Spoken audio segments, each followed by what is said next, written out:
Hey everybody, how are you doing? Welcome to the Local Marketing Institute Q&A Live. So Greg is not with us today. Instead, he is down in San Diego at a conference. So I have with me the lovely, awesome Amy Toman. Hey Amy, how you doing?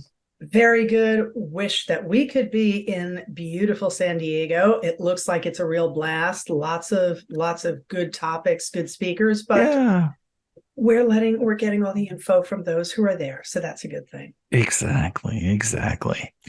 So anyway, everybody, make sure you go on Twitter and tell Greg just how much you actually miss him. But so here we are. Yes, we've got the Q&A live. So thank you everybody for joining and coming. It's been 2 weeks and we've got a lot to go over.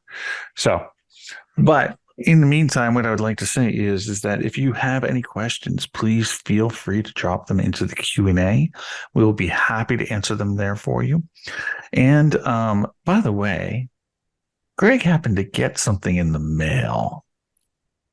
And it was kind of interesting because we have this, Amy, how we have the anonymous attendee, right? Anonymous attendee always comes in, asks questions, and they're just, they're anonymous, even though one revealed themselves last show. So Greg got 2 hats in the mail that says anonymous attendee on the top. I love it. I love it. I love it. That reminds me of the one that was sent to the wonderful journalist, Barry Schwartz. Schwartz, yeah. Is this new? Because that's a him. Yeah, of course, exactly. Look what I found. Is it new? And he always chimes in either yes, it's new, or sorry, no. Anonymous attendee. I love that. Oh, yeah, Jerry, Joey, I've seen that before. I mean, there's a bug going on around. It's very, very, very, very tiny, though. So, well, cool, Stephen. Don't get any accents on our case, okay? All right. 35 categories. Oh, goodness. Yeah, I saw one like this a month ago. Question for you. When you see I think that, it's the source code issue. okay, because I was wondering if the categories are all related, because I know there's been research that says that if you have all these categories and they're not really related, it doesn't help you at all. So when they have these, we're over about 10. It always, that's the first thing that comes to mind. Are they even tangentially related? Yeah, and the last time I saw this issue, was basically I looked at it and I'm like, okay, and I just looked through the source code, and I think that there's something broke, basically, for that listing. So it'll be interesting to see if there's another one happened. So I'll go check that out. But so okay, so again, everybody, if you have any questions, feel free to just go ahead and throw it into the Q&A. And with that, Amy and I are going to get started. Okay. So the first thing we're going to do is we are going to go do just like we normally do. And that is we are going to go ahead and just cover some news items. And so the first one is about some notifications that people have been getting about their Google business profile. And what's interesting is the level of transparency. We've been talking about transparency and how that's going to be affecting, because of the European Union, how that affects the reinstatement process, right? With these 2 things, one is where you basically are getting notified that, hey, you're a freaking spammer of reviews. We see that you've gotten a ton of fake reviews. By the way, you're going to be content moderated, which basically means you ain't going to be able to get reviews for another 6 months. But they're coming forward and telling you this.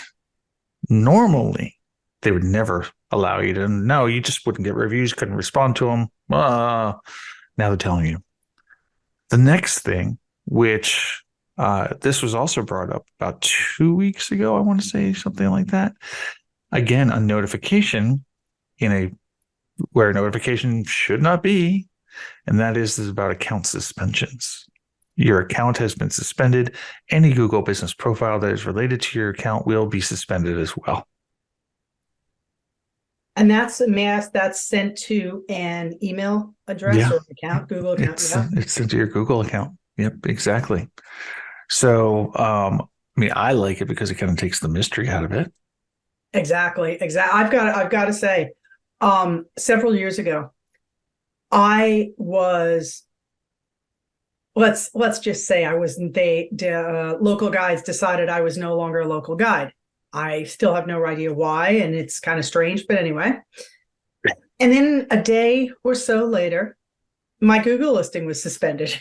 I Oh, was like, yeah. Yep. yeah, they're connected. So I did what I needed to do. The listing came back long ago, within 12 hours. Um, but it's interesting the sort of things that can affect the Absolutely. accounts that are users on your listing. People usually say, oh, too many suggested edits, too many some things with reviews. But it wouldn't surprise me if there's other things as well Oh, that there's can done a ton of also, things. flag that listing. I mean, I took that listing off, and for I want to say years, none of my reviews showed. My photos did, oddly, but none of my reviews showed. I mean, they're back now for the most part, but I still don't leave reviews with that account, having known, maybe they'll show, maybe they won't. But Well, exactly. Exactly. It could be you got to be tainted, very, very careful. tainted, tainted, tainted. No activity at all on an account that you have as a user on a Google listing. Just Yep. no account with no activity whatsoever. Just monitor that Google listing and leave it alone. Exactly. So, okay, cool. So the next item is this is just a nice little public service announcement for you. And that is there has been a bug that when you go ahead and you do verification, gets stuck in processing. And it can get stuck in processing for weeks. And it's horrible because you've actually passed verification at this point. There's no problems with what you did. But Google doesn't communicate this, of course, right? So instead, it gets stuck in processing. And there's no way to unstuck it from processing either, because as we learned today, it is a bug. And it is a bug that Google is aware of. So it's not you, it's Google. It's also nothing you can do about it. There's no way that you can nothing. There's no workarounds. There's nothing you can add, take away, edit, update. You just have to, unfortunately, you just have to wait. Exactly. The good news is we do have information from Google that basically states that if you're suffering this issue, that you can tell us about it if you want to in the community. It's not going to help too much, but once they fix the issue, anything that's been in processing will get reverted to verified. So again, it's a waiting game. All right. So the next thing that we have here is that Google has launched a small business attribute, which I'm going to say this again. Whenever Google launches a worldwide attribute, it is because Google Trends is showing that people are searching for in this case, small businesses. So that is awesome. We'll see if it's abused. And if it is, there's not going to be any penalties for it, but we'll see if people use it or not. But all right. Next thing we're going to talk about is activities. This has been seen popping up on hotel type of profiles. And that's right, exactly, Joey. So what this has been showing up on, it looks like hotel profiles. I think it's a test. It's called activities. I'm going to be pretty darn safe to say that I think this is events. And we all know the issue, right? The issue is that somebody can go on Eventbrite. They can put in Googleplex's address and they can spam an event onto a GBP because Google uses Eventbrite and other sources like this to get these events. I know this has been brought up at the summit, our product expert summit, at least twice now, that about this kind of abuse. But if you look at this page, right, and you look at the screenshots, activity name, it's got pricing, it's got a booking URL. That sounds like an event to me. Because why would Google give hotels the ability to put something that has anything to do with money in it? Right? It's Google Hotels. So I find it interesting. And I kind of wonder what it's going to grow into. What do you think about that? I think it's going to depend on how it's used or misused. There's that too. I'll have to say. Yeah, there is that. All right. Well, okay. With that, then we are just going to, I guess, jump straight into it. So we had a lot of awesome questions last week, by the way, and we couldn't get to them all, which means that this week we've got a ton of questions. So, but feel free, throw your questions into the Q&A, because we are going to go through the questions that we have from last week. At a certain point today, we will stop and we will either start doing audits or, whatever, but we'll also get to the live questions hopefully before the end. So if you have questions, throw them into the Q&A, please. All right, first one. This comes from James Kent. Basically, James wants to know if the reinstatement email is coming from a no reply email, what should be done next, basically to restore the listing. And I'll get this one, you get the next one, Amy. So in this case, James, basically, this only usually happens at one stage, and that is if you filled out the get help form and have selected an option that is kind of vague as far as like how they could respond. Like if you say other, for instance, you'll get a no reply. Either way, if you get the no reply, there's only one fix. Go to one of your previous reinstatement emails and you'll see Google Help -support, blah, blah, blah, blah, blah. Copy that, go to your email with the no reply, remove the no reply email address, put that email address in there, and magically somebody will respond. That's basically how it happens. All right, cool. It's a good workaround, Ben. Thank you. I was getting totally pissed. You know the amount of reinstatements we work on, right? I was getting so pissed because my team and everybody was coming to me. They're like, what's going on? I'm not getting any replies. Nobody's replying to my email. Isn't it supposed to be a reply in 72 hours? I'm just like, what? I looked at it. I'm like, oh, no reply. Yeah, that would suck. And then all of a sudden we just our entire team literally, because they switched this over a couple months ago, basically. But we replaced it and replied back. And all of a sudden, literally like within hours, they all replied at the same time. Wow. Yeah, it was insane is what it was. I've got to say that what I get frustrated by is if you go to support and you are asking about something like missing reviews. Yeah. Often get back just a boilerplate message. And it looks like it's a brick wall. But if you look at the bottom, it says, if you have any questions, and it's funny because when I first looked at it, I was like, oh no. But then when you look at the bottom, you can actually go and restate what you had supposedly already said when you filed it. And that's when you start getting a human being to respond. But it's formatted in such a way that you would just think that was the end of the conversation. But when you look at the bottom, it's like, if you have any questions about this, please, respond to this email. And I do every time. Because I'm not just going to let it sit there and say, well, you have my reply. You have Totally. I mean, what was it the other day? Here we go. Okay. So I don't know if anybody has gotten one of these, but if you have, then I'm sorry.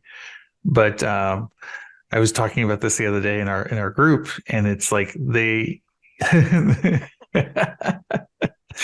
English language in this response was just amazing. Yeah, and I can tell you it's boilerplate because I've gotten it 4 times this year. This is a reinstatement denial, by the way. I would like to further assure you that the decision of the outcome of a careful, even-handed investigation.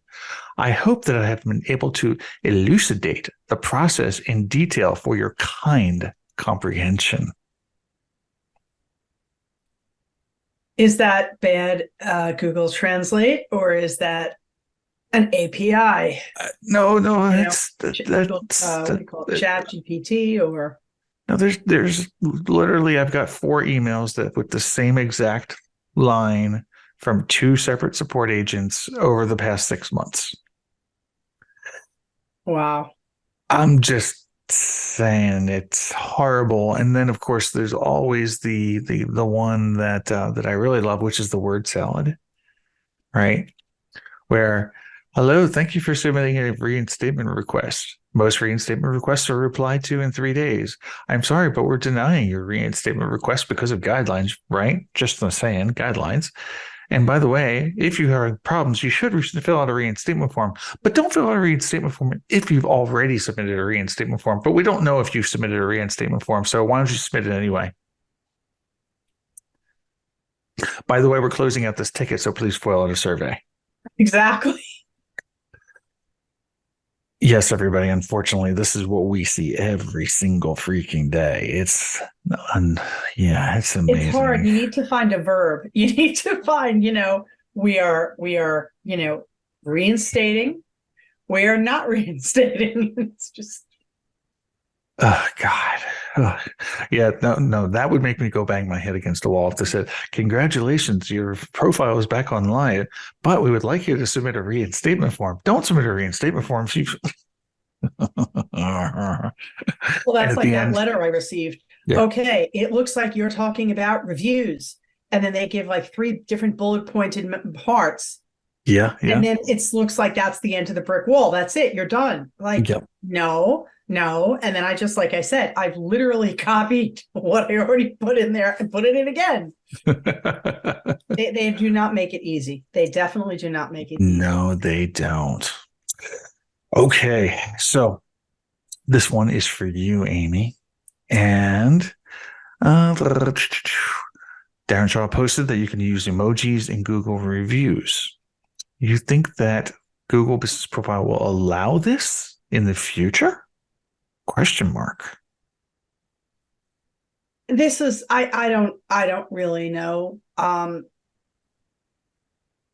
This just I don't really think that they're I don't think that they're really going to worry about it. The only time I think it would be an issue is if they end up at some point, if they have a character count, they may rule them out. But I mean, Ben, what do you think? So I think that this falls under the content guidelines. Okay. Which, like if you use emojis or Unicode in your description, you will get a suspension. Okay.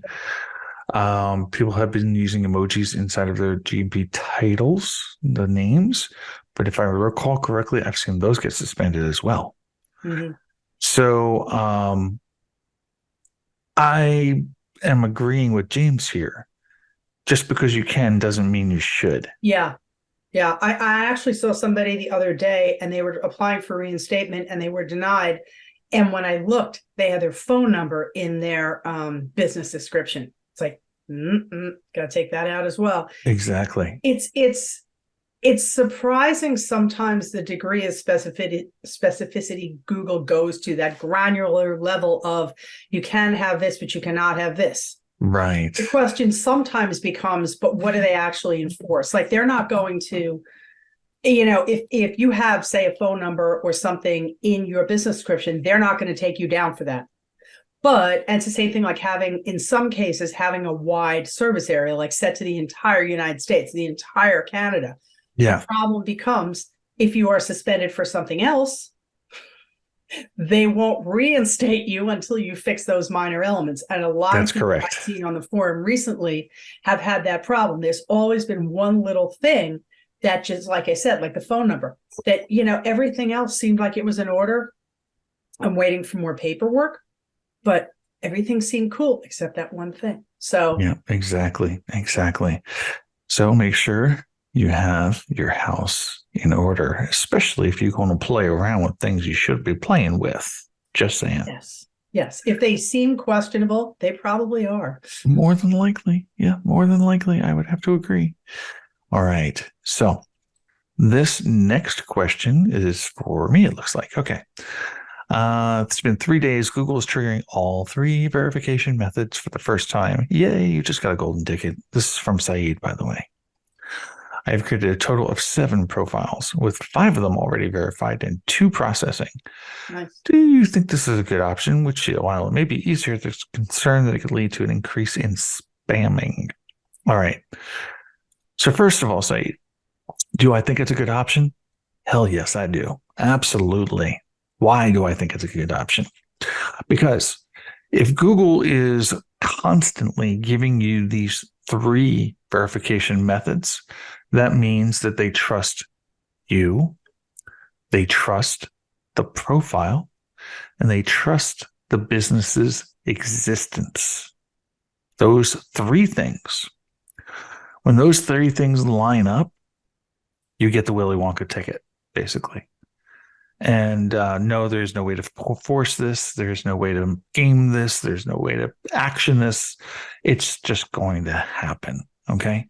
So take it, enjoy it. It won't be around for long. Just saying. I gotta say, I have a couple of those right now, and this is the user on them has been very, very lucky this year. Also, for the verification, as Ben said, that they trust the business exists.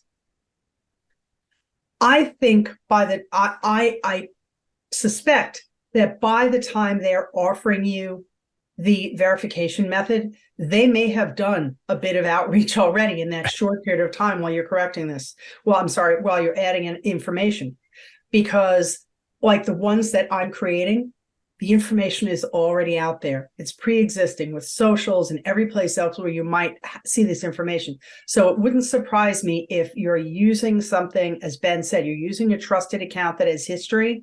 You don't have a history of problems with that account.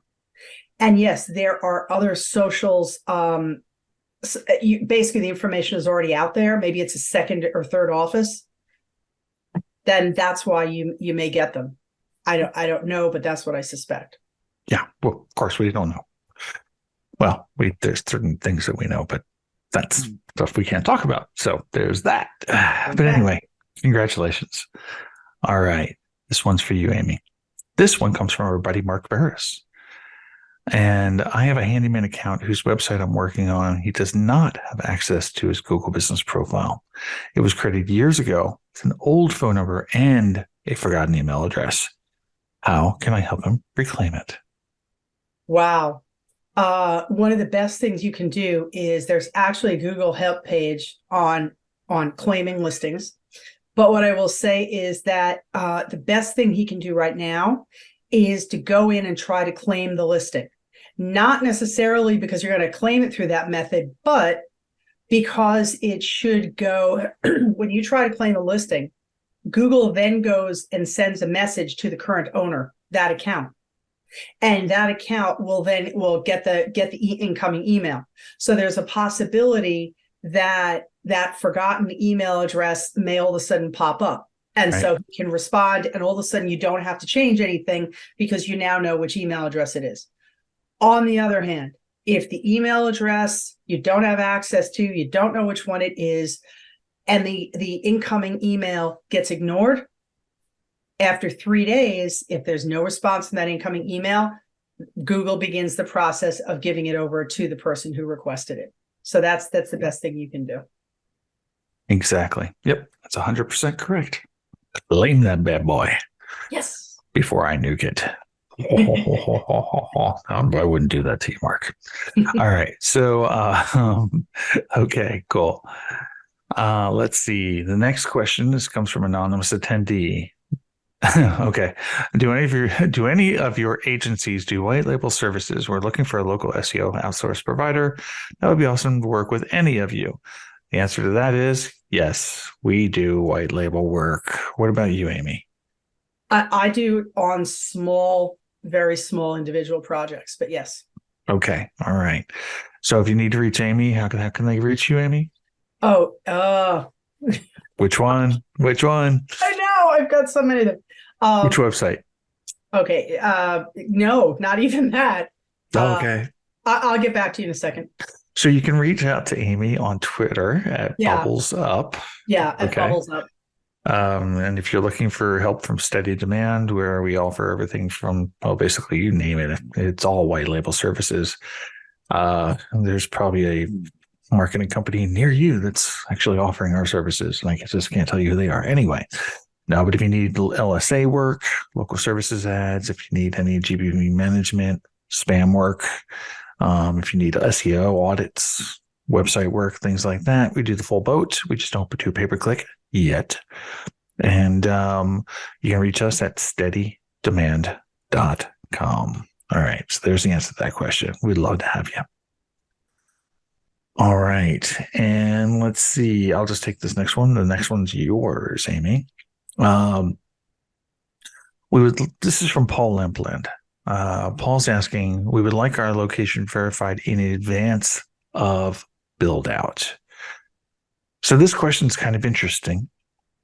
It happens often enough. Google allows you to set up a GBP profile, Google Business Profile. It doesn't work actually, does it? No. GBP. The GBP, Great British Pound, 3 months in advance of opening a location.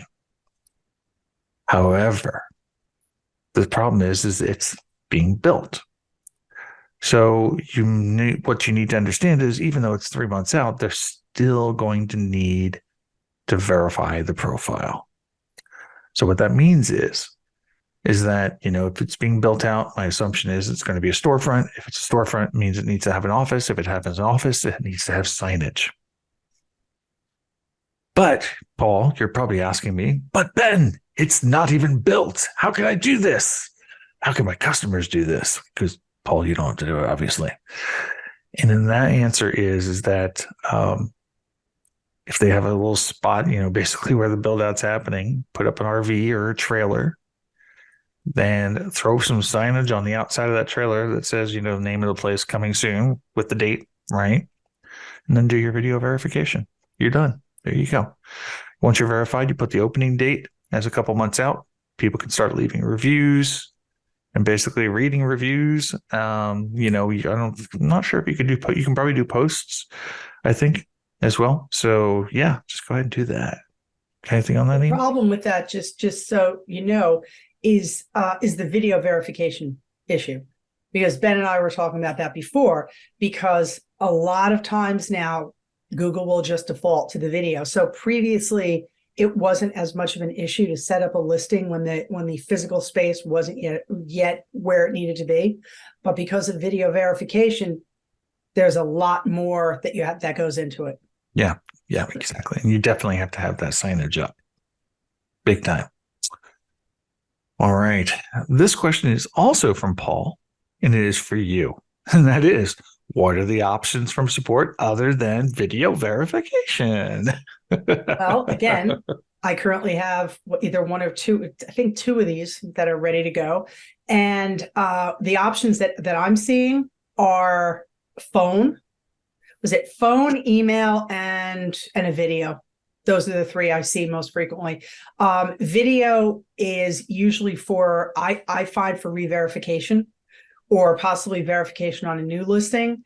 The other two options, phone and email, I think those tend to be from more trusted accounts. Very much more trusted. Yes. And I mean, you can't actually prompt these. Google is going to give you what they're going to give you, and it usually has something to do with your prior actions. So, I wish I could. I always try to find a workaround, right? If I can't give you what you want, I try to think if there's a workaround. But in this case, there's not. You get what you get, and that's all there is. And every once in a while, you get the real golden ticket, and that is instant verification. Every once in a while. And you're looking at it, you're like, no. Did that just happen? Seriously? Wow. I have made changes on a few listings, and I am always very hesitant. I do a lot of the groundwork first. And I went in and I did things like I changed the address or I changed the listing title, which are essential elements, which oftentimes trigger re-verification, and they didn't. And I was like, nobody else appreciated what a cool thing that was, that they were just Exactly. accepted within 10 minutes. And that was it. There was no further actions. And I was like, you All all right. should be doing the happy dance. This is like the coolest thing. We did what we were supposed to do and it worked, you know? Exactly. Exactly. Doesn't happen that frequently, but when it does, appreciate it. Joey Abna is asking, is it possible to link GA4, Search Console, and Tag Manager before you verify? Seems like it's much easier. The answer to that is Search Console, yes. If the email address, which is in Search Console as the owner of the website entity, is the same as the primary owner of your Google business profile, yes, it can help a lot. Nice. Anne's like, yes, had one of those last week. It was amazing. Nate's basically saying, yeah, if you get the instant verification, you better go out there and get a scratch ticket or go to the casino. It's the little things that make us happy. However, I'm going to go ahead and introduce a quick poll, and that is, in the audience, please, have you ever experienced the amazing joy of a bulk verified account? Please sound off. And now, okay,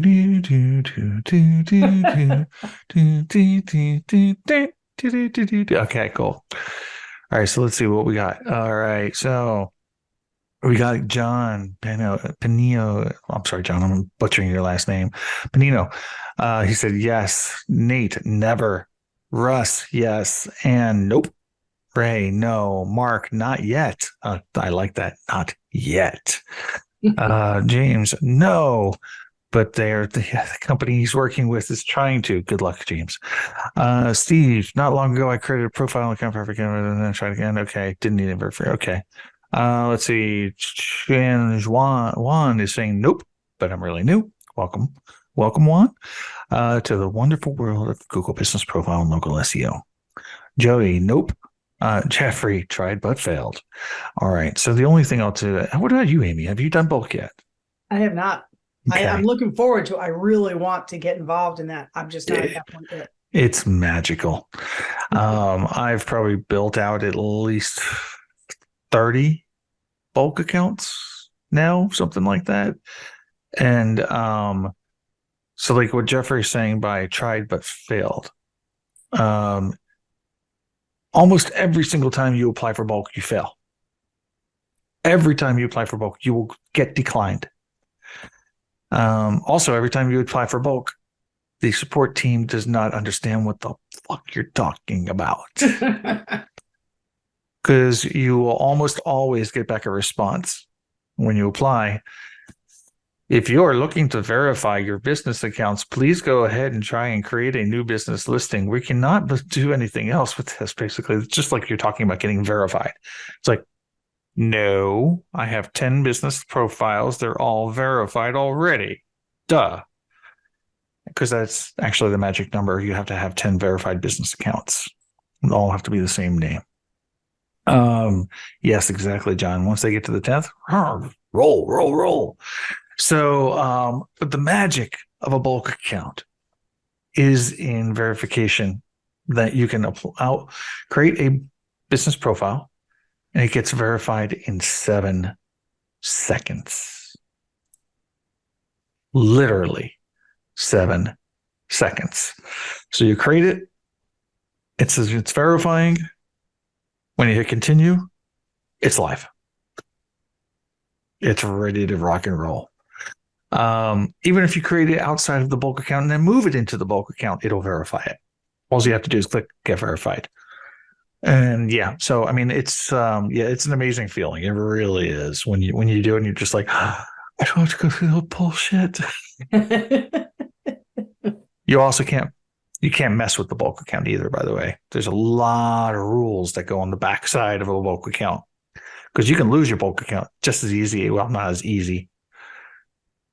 You can lose your bulk account quicker than it was to get your bulk account. So anyway, since we're talking about verification, figured out to throw all that crap in there. But you haven't tried yet, huh, Amy? No.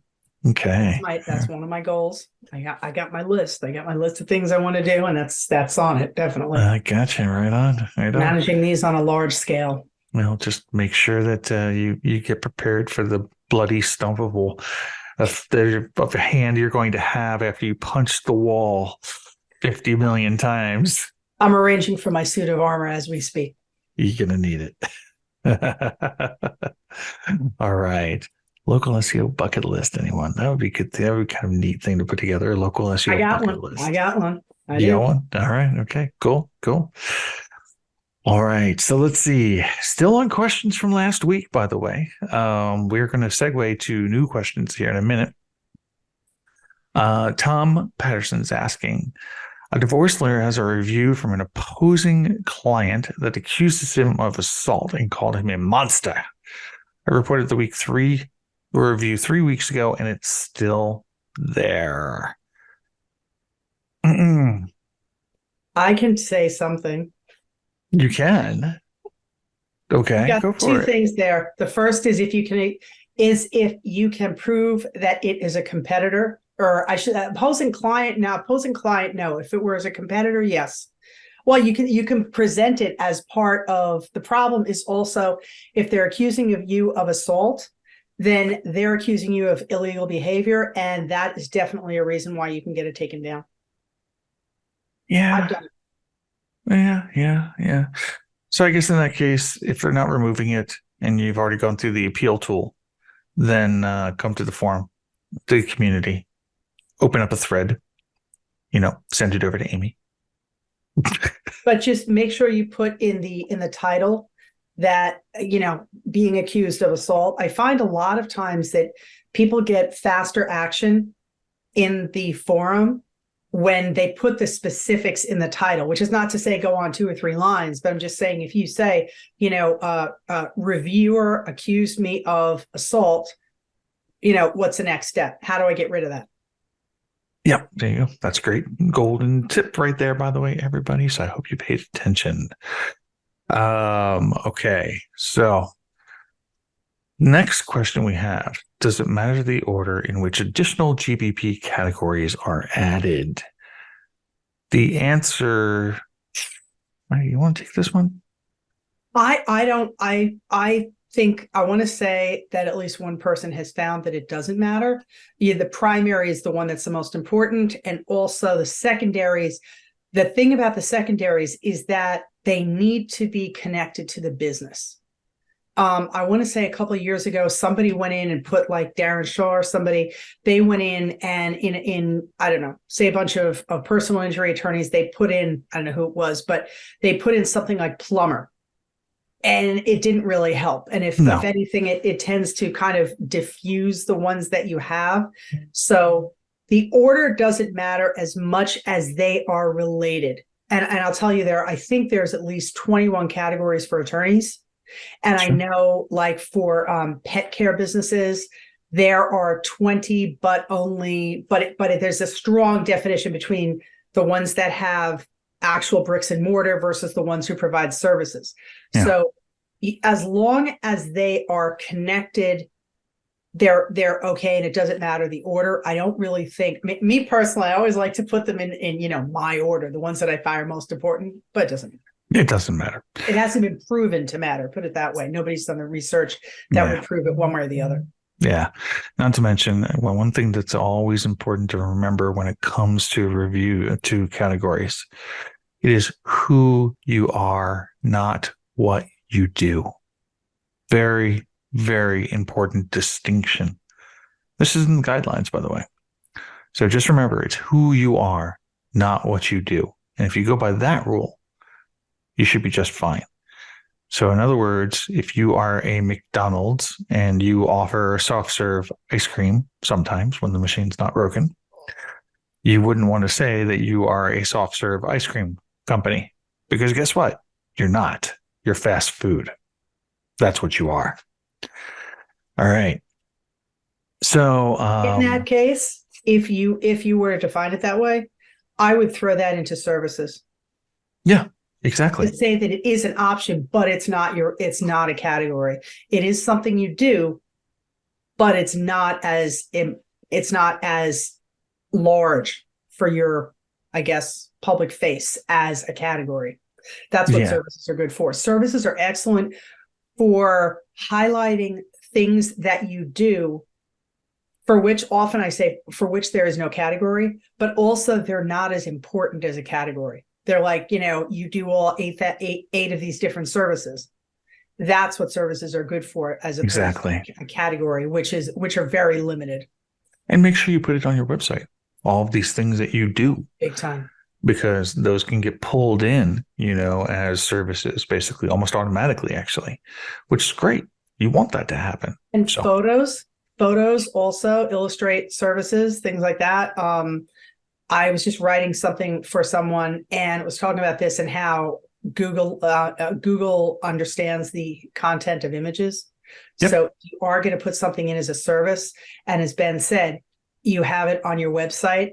Back that up by having a photo on your Google listing that illustrates that. exactly. And you could have the same photo on your website too. John said, I find that secondary categories come up more in search results if you also have reviews mentioning the service. Maybe there's more from the review content. I wouldn't draw a direct correlation there, John. I really wouldn't. There's been a lot of case studies done that showed that the content of a review, whether it's from the reviewer or from the response from the owner, have zero impact, actually. Well, the one thing I will say is it may help conversions a little because services, reviews, Conversions, websites, and I forget the other place are where and description, I think, is where Google pulls justifications. not So in description. that respect, it may come up. I agree with what Ben said, but I do think sometimes it may come up, because in the justifications.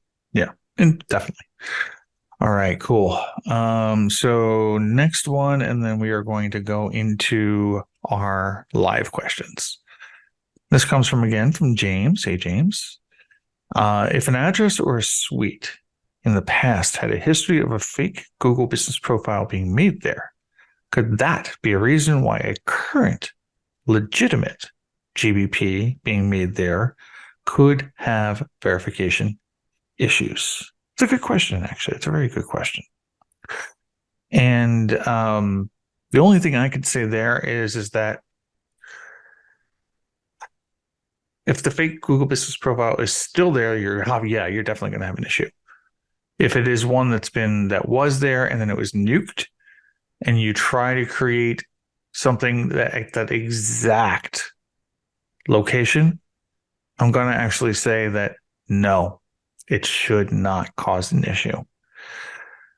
If you have an issue and the support declines you and it keeps getting suspended, and then you give it over to the community and we escalate it and they come back and they say something called spam activity, then the answer is yes, it did cause an issue.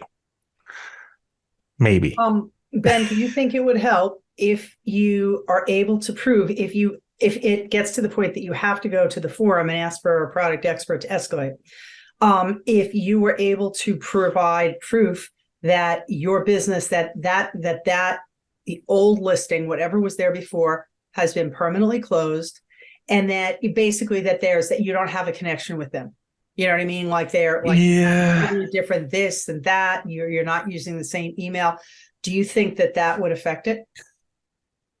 Maybe. I have seen that when an address is burned, right? It's burned for good reason. And it usually goes way back to the locksmith, PI, lead gen networks, right? Because, or it goes back, or in this case, it's probably a lawyer that has, had 20 or 30 Google business profiles, again, probably all lead gen, and then they were blacklisted.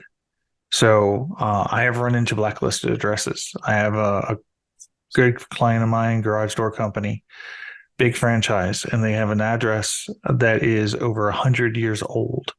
It was one of the first buildings in that city, basically. And they're declined for verification over and over and over again. And it's probably because there was probably a burned profile at that location at one time. So yeah, it's pretty bad. It can get pretty interesting when you have a blacklisted address.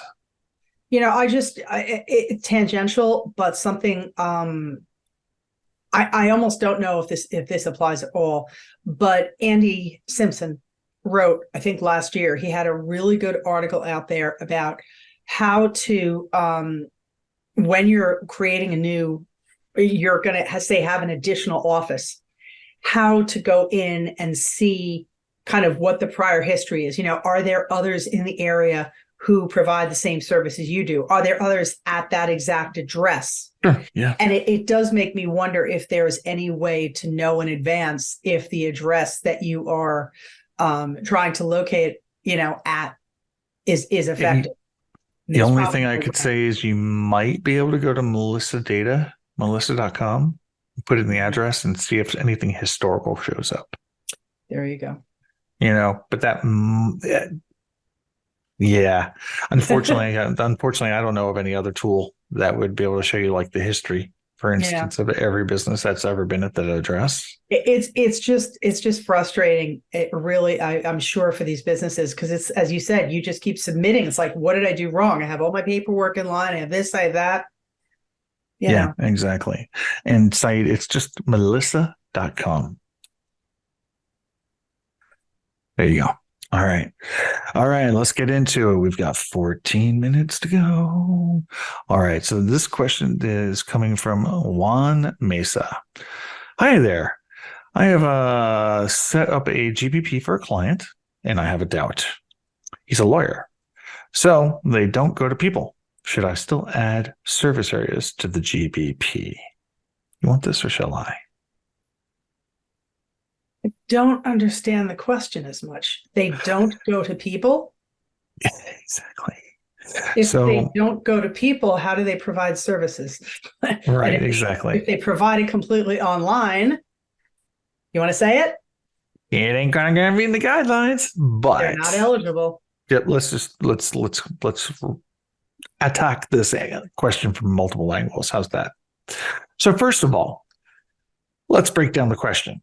You have set up a Google Business Profile for a client and you have a doubt. Oh, you mean people do go to their office? By the way, we're not the Google police. So if you meant that they don't go to the office, that's still fine. We're still going to answer the question, just saying. But okay, so fine, people go to the office. I have a hard time believing that because I'm sorry, I know how lawyers market themselves. Lawyers market themselves and they do get satellite offices. They get satellite offices mainly for marketing purposes. Somebody's in there maybe once every 5 years. They'll go in there and be like, oh, yeah, I forgot this piece of paper. So anyway. I think it also depends on where you're located, because I know I'm very close with two of them who are told to go in at this point. So yeah. So, but to answer your question, let's go ahead and we'll take it at the face value. And the face value is that it's a storefront. It might have signage, whatever. Fine, people go there. Should you have to add a service area? You only add service areas when you go to people's location and do business with them. It's a business model choice. It's not an SEO choice. The service area that you designate is not going to help you rank. If anything, adding a service area will get you suspended more than likely. And may I just point out? No, was starting. No, this is you're gonna like this. When I don't know, I was doing SEO for like 2 years, and Ben and another lovely person were the ones who really pointed out to me when the service area maps became visible that the only point of your entering that information is to create that map. Yep. Google does not do anything to promote you in those areas at all. The only thing that they do with the information that you put in there is to have the map there in lieu of, say, of the building that would be associated with an address if the address is visible. Because I remember that was one of the cool things that Ben and it was Jason Brown brought up, and they were like, "No, come on, we've told you this. You have to remember." So it's just something for you to remember that putting in service areas, it is helpful for users because they can say, okay, they don't come to me, I'm outside that, whatever area. But other than that, it serves no purpose. Correct. Exactly. And we have been saying for years now, well, maybe one day Google will get service areas right and to help it maybe make it a ranking factor. We've been saying that for so many freaking years. I don't even say that anymore at all. So anyway, the answer is one, don't worry about it. That's all there is. That's actually the answer. So, and yes, it would be very interesting for a plumber to say, bring your piping to me and I'll fix it for you at my store or showroom, something like that. Okay. All right. So Jeffrey has a question now. Ready for this, Amy? Have you seen the chat button on a Google business profile appearing on profiles that don't have chat turned on? Google support mentioned that this was a bug and didn't have an ETA. What do you think? I have not had that experience and I have not seen it in the wild. That's really interesting. You did the right thing if you went to support because that may be also it. If you did not create this listing, this also may be a legacy thing where it's reverting back to something that it originally had turned on.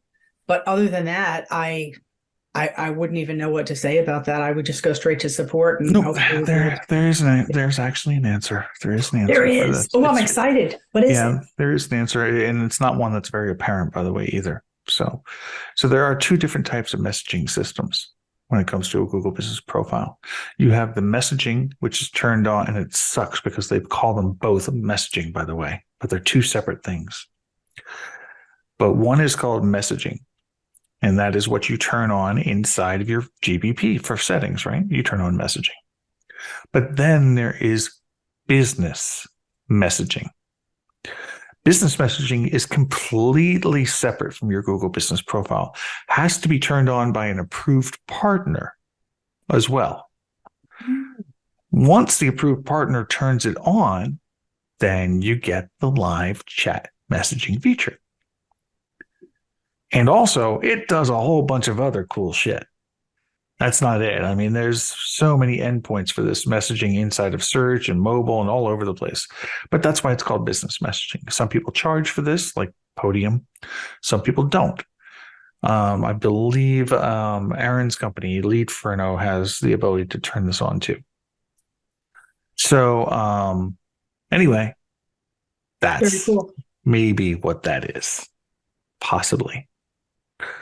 Let's see. Ann Schmitter says, hi, Ben. Hi, Ann. Nice to meet you. No, she actually followed up with a question. All right. So I have a client with a service area business. They don't have access. So I created a page, closed that page as possible. I'm thinking that's as soon as possible, or I'm not sure.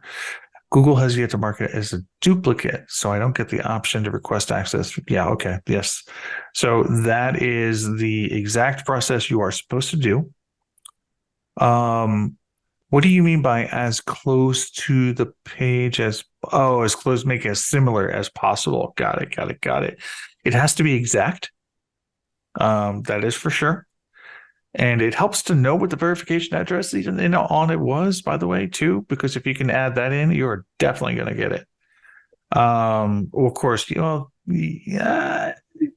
can find out the service areas. Go and look at it on Google Maps, and actually you can find out all the service areas.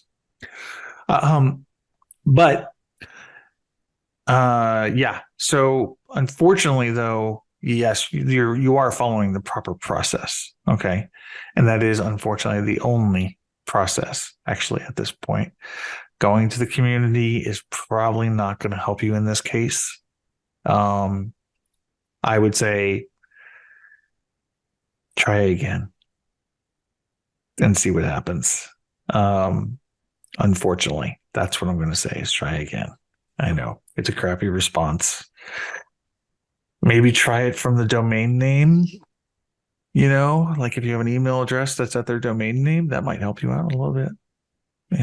What do you think, Amy? That's the best I can. What you've said is everything that I would normally advise. Yeah. Yeah. Yeah. It's really frustrating, the whole process with SABs. I have yet to hear somebody who just flew through and claimed it, and that was the end of it. It's just, it really they have to come up with a better process for that. They really do. Yeah, well, I mean, I've talked to the guy who's in charge of that process. Oops. I don't think it's going to get fixed anytime soon. No. Again, service area based businesses, yeah, they're just a challenge for Google. Maybe this is why Apple doesn't allow them. You know, Oh, Apple's another animal in itself. that's very true. All right. So, and we've kind of answered this question, but anyway, I'll ask it again. And Emilio's asking, is it an advantage to place the areas we serve in your Google business profile? Nah. When you enter them, they primarily serve, well, they only serve to create that little service area map. That map will be shown only in the listing in the place of an address. Like, say you have a bricks and mortar, you would see the bricks and mortar there. So people know what it looks like when they show up. Well, if you don't have that in your service area business, instead, they will show the map that is created based on the areas that you put into it. So it doesn't help. The only thing I could think it helped, if it might help a little bit with conversions, because people will know that you're in their area without actually having to click through to your website. Whether that's good or bad, I can't say, but there may be that. But other than that, it doesn't help in terms of ranking or anything else. Exactly. Exactly. So there we go. All right. Well, it is 11:57. Thank you, everybody, by the way, for your questions. You're brilliant. We just love you guys. So, and thanks for showing up on a Friday. I know you have an awesome weekend ahead of you. And that just puts another episode of this wonderful Local Marketing Institute Q&A live on the books. Amy, is there anything you would like to say to close this out? No. No. Just keep your listings safe and secure. Make sure that if anything comes up, that you have the paperwork with supporting. I always say supporting documentation. Make sure that you've asked about that ahead of time, so that it's something that you can access quickly if ever need be, because you never know. You never know what's going to happen on a day-to-day basis. I will say this because I see people popping out, but I'm going to say something that people are going to wish they had heard. And that is that, Amy just said something seriously important. Hijacks are on the rise. They are a real thing. Hijacks can be done stupid easy. All somebody has to do is request access and you ignore it. And I can tell you for a fact, I'm dealing with one of these right now, and I hate dealing with them every single time because there's so many bad variables, so many bad outcomes that can occur from this. In this case, what ended up happening is that they ignored the ownership request. They didn't read it. 3 days went by, boom, new person had access. Now, they can't do anything from a management standpoint for 7 days. However, they can make edits, and make edits they did. And they changed the name. Then they changed the address to another state. They changed the category. They changed the website. They changed the phone number. All of these things. Luckily, the secretary still had ownership access, so we were able to boot out the offender. But after all of this damage had already been done. And so we went to support, of course. Support said, edit everything. Replied back, we can't edit anything. We don't have that ability right now. Everything's been changed. It needs to get re-verified. So we can't edit. They said, suggest an edit. I'm thinking to myself, why can't you do that? But fine, whatever. Exactly. So I go ahead and I make all the suggested edits. And I do it slowly like I normally do, right? However, the damage that was done by this hijacker, it was a locksmith hijacker, by the way, it was a lead gen company, was so bad that after I made the suggested edits, and they did to supports, kudos, whatever, which they immediately destroyed right after that, they suspended the profile. Suspended the profile after doing what they said to do. You know what that strikes me as? That strikes me as conflicting like the algorithm. There was something automatic that was triggered, not realizing that the person who had told you that should have done something to make sure that that wouldn't happen. But oh no, this was manual. And here's how I know. Because after the edits took, I replied to the support email and I said, okay, it's done. Can we please get verified? Literally 5 minutes later, it was suspended. Literally within 5 minutes of that. So I did what every normal person would do is I replied back to them with a nasty message, right? Because I know they read them. And then I went ahead and submitted for reinstatement. It was declined. Sent it to escalation path, right? Denied for spam activity. And you knew what the spam activity was because I explained then. I'm like, it was a hijack. The merchant didn't cause the spam activity. It was the freaking hijacker. Anyway, it's still in process of getting resolved, but this has now been almost 6 weeks. And this is my point, is that if you're not keeping an eye out for these hijacks, you really better, because I want you to just go to any one of your customers this week and say, hey, if you weren't able to get business for 6 weeks, what would happen?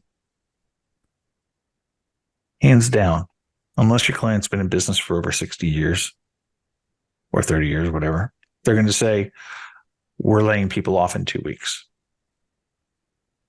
That's how important this is. Having basically your ducks in a row, making sure that you know who are the users on your listing. Are those accounts active? And also, what paperwork, if you were thinking about this right now, what paperwork would you need to have to come back either by yourself or using a service like Ben's Steady Demand? What paperwork would you need? And do you have it? Right. Because sometimes people will come to me and say, well, I don't need that. My address doesn't show. Therefore, Google doesn't have my address. I'm like, Google has your address. They sure do. Used it to register, and you need the supporting documentation. I'll wait because it's hard, because people don't realize the level of the degree of detail that Google looks into when reinstating a listing. So, as I said, the best thing you could do for your business is to make sure that you have that paperwork easily accessible, so that when it comes time, you're not going to say, I'm going to start the reinstatement process and then realize that you don't have the paperwork available and you have to change something, or you have to request a Secretary of State in your area or in your province to make that change. You don't want to waste that time. Make sure you have it. If you're lucky, you'll never use it. You'll never need it, and it can stay in the drawer. But if you need it and it's time specific, you will have it, and you just send it on its merry way, and hopefully Google will give you your listing back. Just be really, really prepared and ready. Yep. And Joey, by the way, managers do get actually the notification regarding ownership requests. So you should be able to get them. Yeah. And if you're not, make sure you maybe have somebody try and claim it, and you'll see. So, all right. Thank you, Amy, again for showing up today. We appreciate you as always. Everybody have a wonderful weekend. Love the questions on here. I've got to say, they're usually very well informed, which is really nice. Really, our people, good to hear. Our people are sharp here in the audience. We love them. So everybody have a wonderful weekend. Hey, Stephen. Everybody have a wonderful weekend. It's another episode on the books, and we will see you in 2 weeks. Take care, everybody.